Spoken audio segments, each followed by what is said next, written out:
ओम नमः शिवाय. मी आज तुम्हाला सांगणार आहे हॅमर पॅटर्न कसा बनतो आणि याच्यामध्ये काय काय असतं.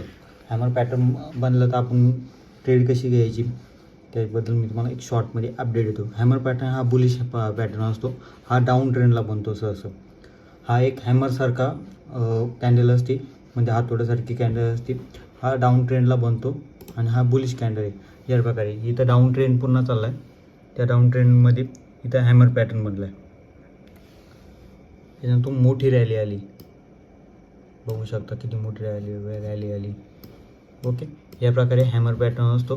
हॅमर पॅटर्नमध्ये अप्पर साईडची वीक नसते, डाऊन साईडची वीक असते. अप्पर साईडला नॉर्मल वीक असते.